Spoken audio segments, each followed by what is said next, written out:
오감을 만족시키는 현실 같은 감각을 끊임없이 찾아 나서는 실감 세대. 그들은 여가 시간에 맛집을 탐방하거나 전시를 본다거나 일상에서 공간을 소비하는 경우가 많았는데요. 이는 2019 10대 트렌드 중 상황에 맞춰 변신하는 현대의 소비 공간인 카멜렌존과 연결지을 수 있습니다. 저번 영상에서 소개한 웨더 체험형 전시를 언급하면서 제가 이런 말을 했었죠. 이제 전시회는 기존 작가들의 작품을 관람객에게 전시하는 역할에서 관람객에게 공간의 컨셉을 판매하는 곳이 되었다. 왜 작품만 감상하는 기존 전시에서 작품도 감상하고 그 공간도 감상하는 형태로 바뀌고 있을까요?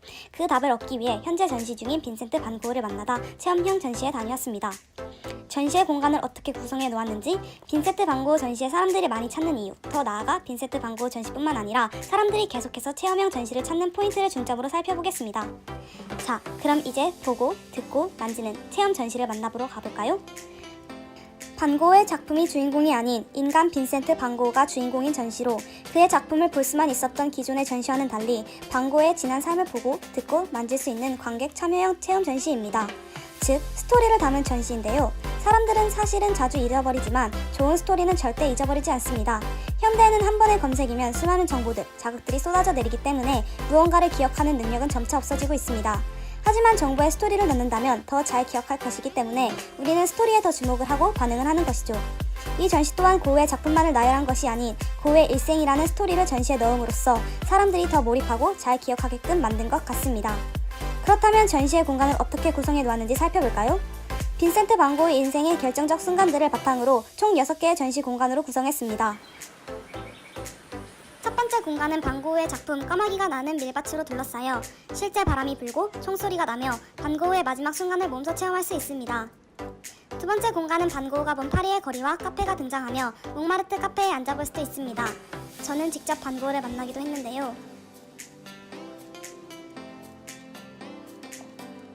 세 번째 공간은 반 고흐의 시선으로 그린 투수가 전시되어 있으며 해당 유화를 일부 확대한 전시물이 함께 놓여 있어 이를 통해 반 고흐의 붓터치와 색감을 직접 확인할 수 있습니다. 또한 인터랙티브 장치로 몸을 움직여 반 고흐가 사용했던 색을 직접 칠해보는 공간도 마련되어 있습니다. 네 번째 공간은 반 고흐의 방이 전시되어 있고 이와 함께 실제 공간으로 꾸며진 반 고흐의 방을 둘러보며 그가 누웠던 침대도 누워보고 직접 느껴볼 수 있습니다. 노란집에서 고갱과의 의견 충돌로 인한 반 고흐의 정신적 고통을 그림자 놀이를 통해 보고 들으며 그의 감정을 함께 느낄 수 있습니다. 마치 하나의 연극을 보는 듯한 느낌이었습니다. 다섯 번째 공간은 고갱과의 충돌로 인한 정신분열로 자신의 귀를 자르고 생리미 정신병동에 머물렀던 반 고흐의 삶을 보여줍니다.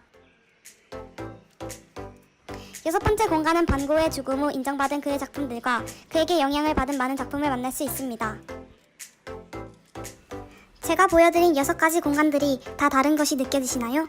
옛날의 전시는 한 공간의 작품을 벽에 전시해 놓는 형태였다면 현대의 전시는 공간마다 스토리를 넣어 여러 개의 전시 공간을 만들고 그 공간 안에서도 또 공간을 세분화하여 사람들로 하여금 지루하지 않게 만들었습니다.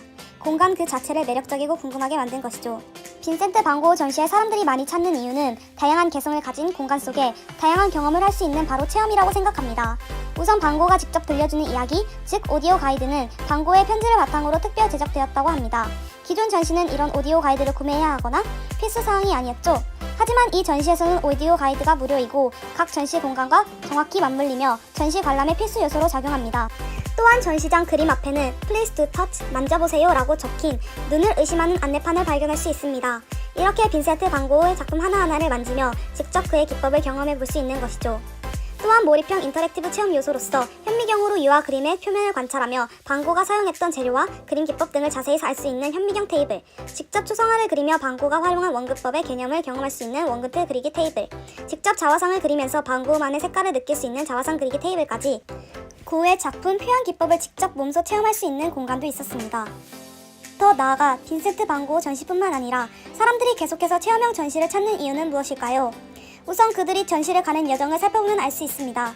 그들이 전시를 가는 이유는 다양하겠지만 유튜브의 후기 영상 혹은 인스타의 인증샷을 보고 나도 가고 싶다, 인증샷 찍고 싶다 라는 마음을 가지고 가는 경우가 많을 것입니다. 실제로 전시장에 가보니 인증샷 후기 이벤트를 굉장히 많이 하고 있더라고요. 체험형 전시의 특징은 우선 사진을 마음대로 찍을 수가 있고 오감을 만족하는 체험을 하기 때문에 감성적, 감각적으로 소비하는 실감세대에게 더 매력적으로 다가가는 것이죠. 저도 실감세대로서 전시를 갔다 오고 나서 저의 느낌점을 말하자면 재밌다, 기억에 오래 남는다, 알차다, 시간이 금방 간다, 공간이 많아 탐방하는 느낌이었다, 예쁜 사진을 많이 찍어서 기분이 좋다, 굉장히 자유롭게 작품을 감상하는 느낌이었다. 이러한 이유 때문에 전시 공간이 변화하고 더 체험 위주로 바뀌는 것 같습니다. 이렇게 전시회도 실감세대 소비자를 충족시켜줄 다양한 체험 공간으로 바뀌고 있는데 또 다른 분야 혹은 공간들은 또 어떻게 변화할지 궁금하기도 하고 기대가 됩니다.